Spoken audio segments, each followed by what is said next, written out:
Na noite desta segunda-feira, o Sporting e o Sporting de Braga empataram 1-1 em Alvalade e no tema do dia de hoje estamos aqui para explorar um bocadinho o que têm sido estas possíveis razões para a instabilidade do Sporting. Eu sou a Andréa Araújo e tenho aqui connosco o nosso diretor de conteúdos multimédia, Pedro Filipe Maia, para nos falar um bocadinho sobre este tema e estas possíveis razões. Por isso, Pedro, a minha primeira pergunta para ti, depois do desfecho do resultado de ontem, é: o Sporting ficou mais longe do título ou não?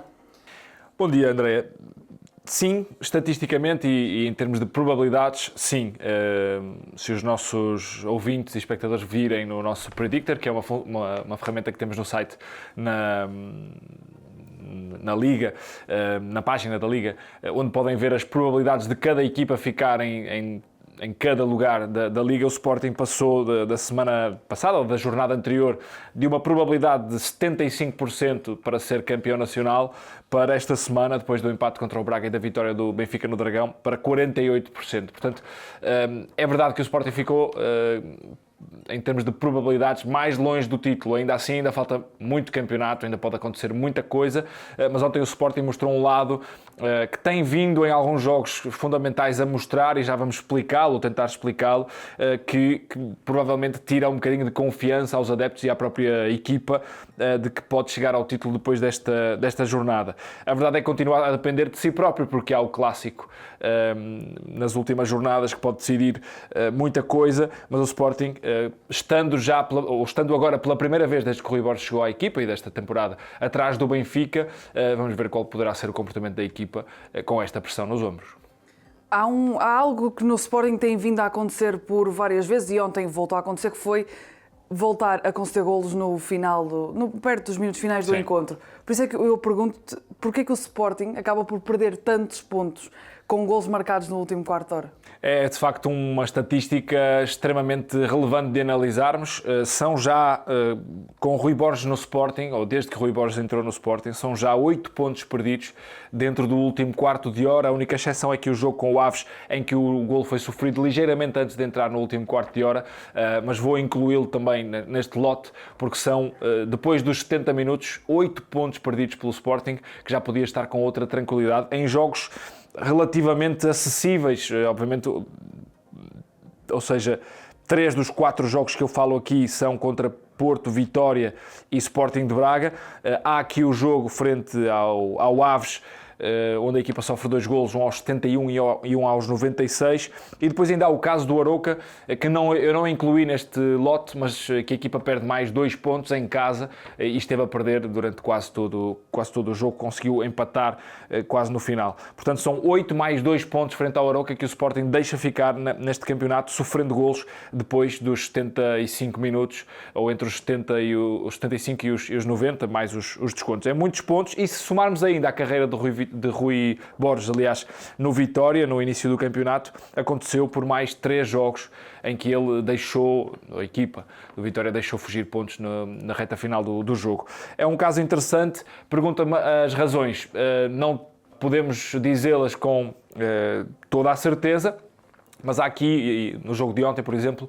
uma razão física que foi sendo justificada durante vários momentos, alguns por justificação da equipa ter jogado Liga dos Campeões. Esta semana houve taça. Rui Borges disse que notou a equipa extremamente cansada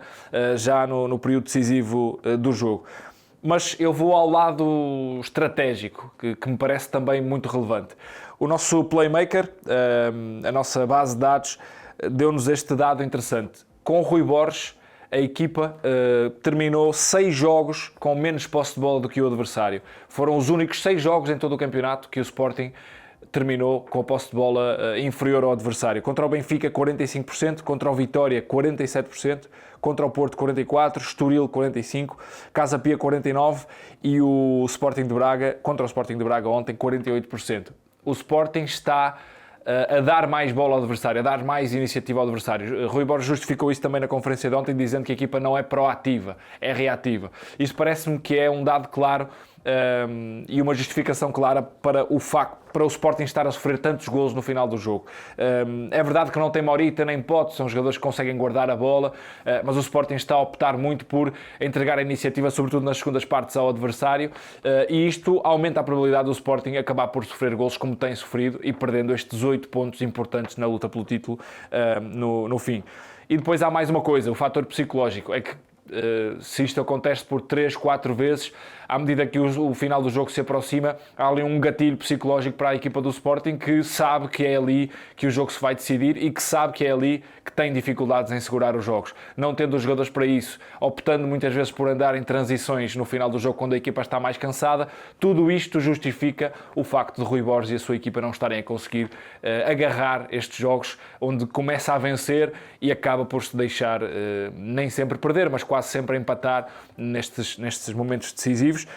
e o Sporting precisa de começar a controlar mais estes momentos finais. O Rui Borges ontem fez substituições para isso, para ter mais bola, para inverter esta lógica dos tais 6 jogos com posse de bola inferior ao adversário, mas não tem, neste momento, parece-me, jogadores com qualidade suficiente para isso no meio campo. O Debasse não é esse jogador, falta Morita, falta Pote, falta jogadores na frente que também saibam segurar melhor a bola, e as substituições que fez acabaram por não ajudar nesse capítulo. Eu ia pegar mesmo pela parte final da tua resposta, que é o que tu disseste, dos jogadores na frente com capacidade para reter a bola. Porque na conferência de imprensa de Rui Borges pós-jogo, um dos grandes temas foi mesmo Conrad Arder, a substituição. E aquilo que eu tinha para te perguntar é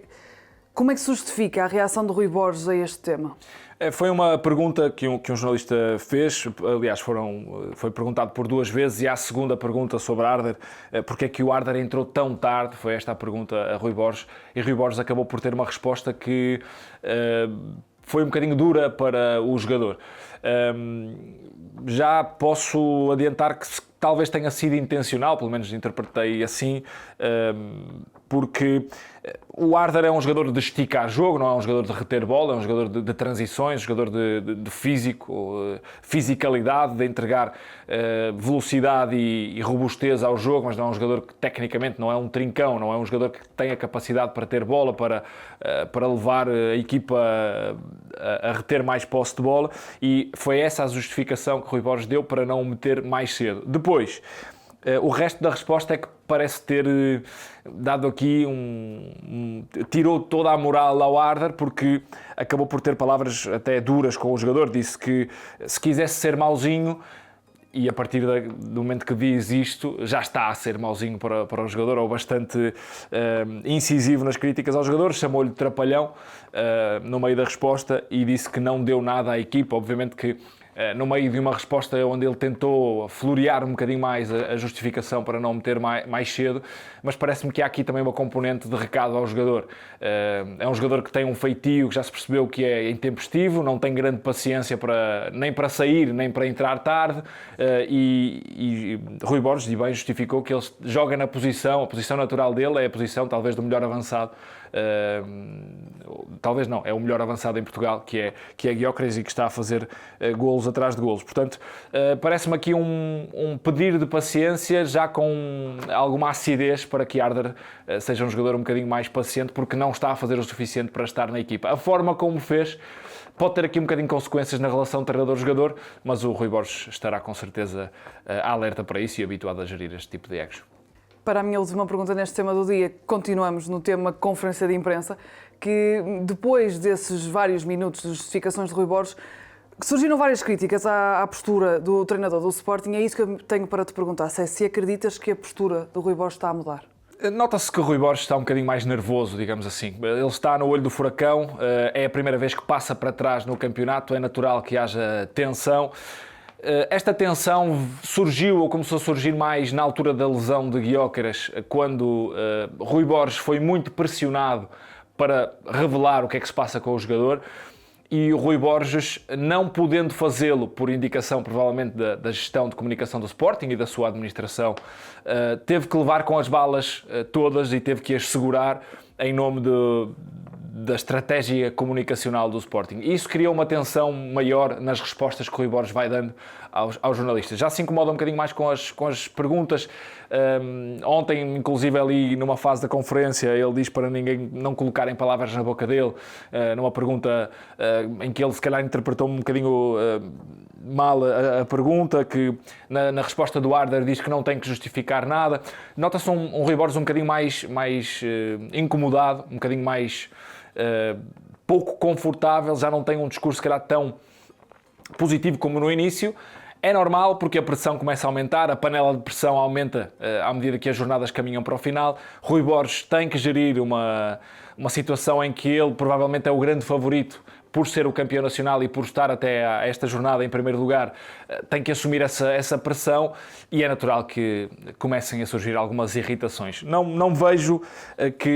que haja mal nisso. Que ele está um bocadinho mais irritado está e parece-me importante que ele tenha que gerir, ele e a comunicação do Sporting, a assessoria do Sporting, tenham que gerir um bocadinho esta situação até ao final, porque a postura de Rui Borges vai ser decisiva para passar confiança aos adeptos, para passar confiança aos jogadores e à estrutura. E até parece-me, indo um bocadinho mais longe nisto, que o Rui Borges sabe que ser campeão é quase a sua